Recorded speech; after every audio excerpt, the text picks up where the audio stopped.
The Ethics of Tipping. Hi, I'm Sarah. Hi, I'm Erica. Hi, I'm Candice. Hi, I'm Alex. Hi, I'm Andrew. Tipping in the service industry. It matters because we are going to look at the different ethical parameters of fairness and wage stability, income equality and discrimination, social norms and expectations, government regulation and policy.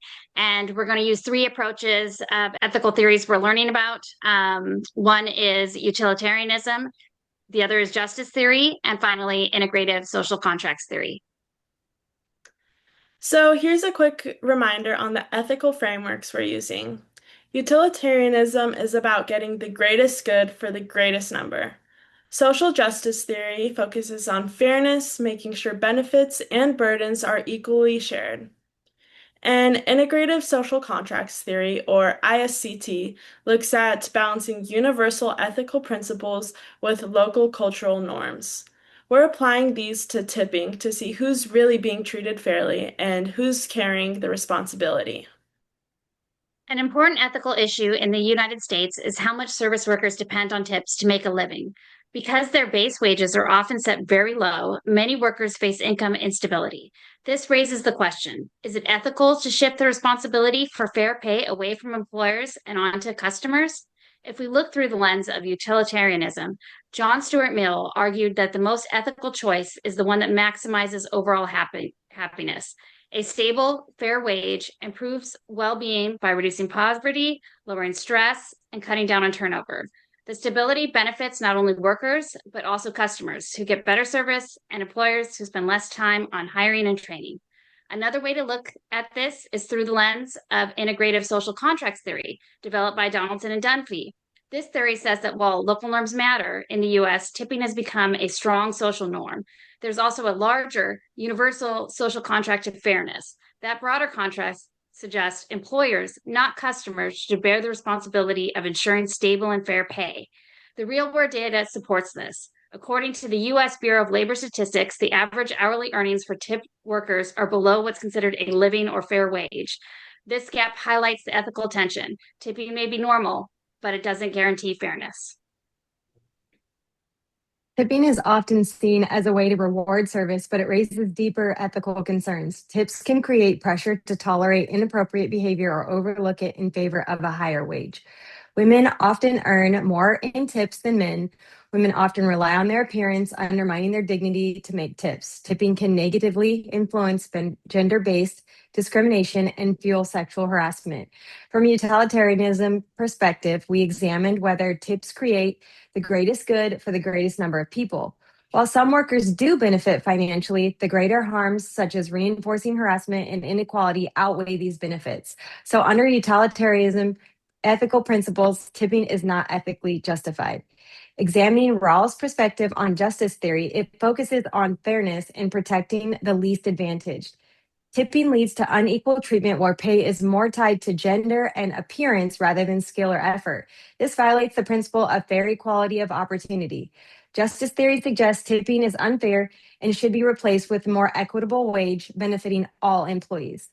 Utilitarianism and justice theory raise serious ethical concerns. While it may boost pay for some, it does so at the cost of fairness, respect, and equality. These frameworks both point to the conclusion that reliance on tipping is problematic and alternative wages in exchange of tipping are ethically preferable.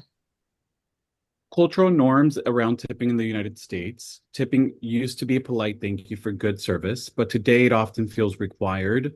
Many people tip to avoid looking rude, even with average service. Some places ask for tip before any service, and large parties often get an automatic gratuity of 18 to 20%. So the big ethical question is about free choice and fairness. Is tipping still voluntary, or has it become an extra charge people feel pressure to pay? Let me connect this to the three ethics ideas. First is utilitarianism, which asks what choice leads to the most overall good. If tipping pressure makes customers anxious and does not clearly improve service, overall happiness may go down. Second is justice and fairness. Since people want to pay a price that matches the value they received, When a tip is expected no matter what or added automatically, it can feel unfair, especially if the service was not great or the customer has a tight budget. Third is integrative social contracts theory, which says local business norms are fine only if they respect universal rules like honesty and real consent. When a screen prompts you to tip before service or a restaurant adds a charge without clear consent, real choice is weakened and those rules may be crossed. Two quick examples. A restaurant adds an automatic 18 to 20% for big tables. A payment tablet asks for a tip before you receive anything. Both show how the norm has shifted from a thank you to a pressure. In short, tipping has moved from voluntary gratitude to social expectation. That change raises real questions about choice and fairness. It is why this topic matters.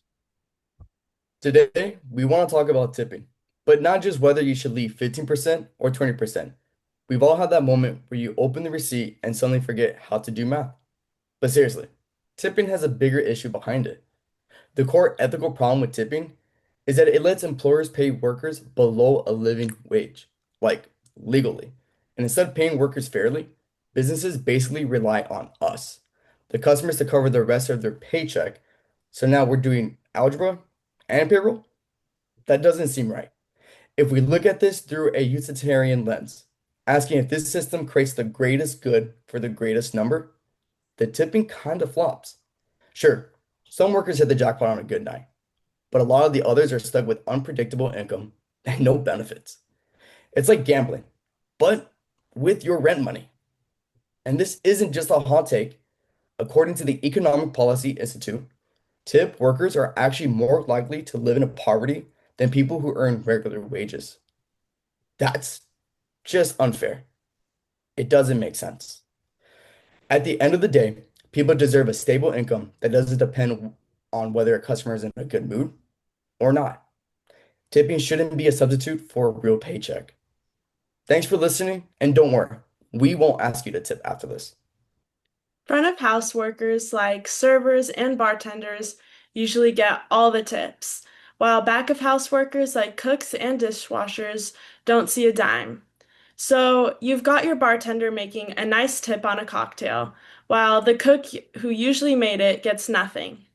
That's a really big pay gap, even though both are essential in the dining experience. From a justice theory perspective, it's clearly unfair. Only one group benefits. And through utilitarianism, a fairer system like sharing tips or raising back of house wages would make everyone happier, boost morale, and just make the workplace a better place all around. Research backs this up too. Eli Wilson, in his article, talks about hierarchies of worth, and where front of house workers get all the recognition and rewards, while back of house staff are basically invisible. It really shows why tipping culture can build inequality and why we should think about fairer approaches. Now, to wrap this up, tipping might seem like a normal part of eating out, but it does bring up a lot of ethical problems. We're talking about unfair wages, discrimination, pressure on the customers, and just overall inequality. It's kind of wild that so many workers are depending on tips just to survive, instead of getting paid a fair wage to begin with. So, what is the solution? We should start by moving toward higher wages for service workers and for them to not rely on tipping so much. That way, people can get a stable income that they deserve. And in this case, we're not put in an awkward position by guessing how much we should be tipping for the service workers at the end of our meal. Thank you.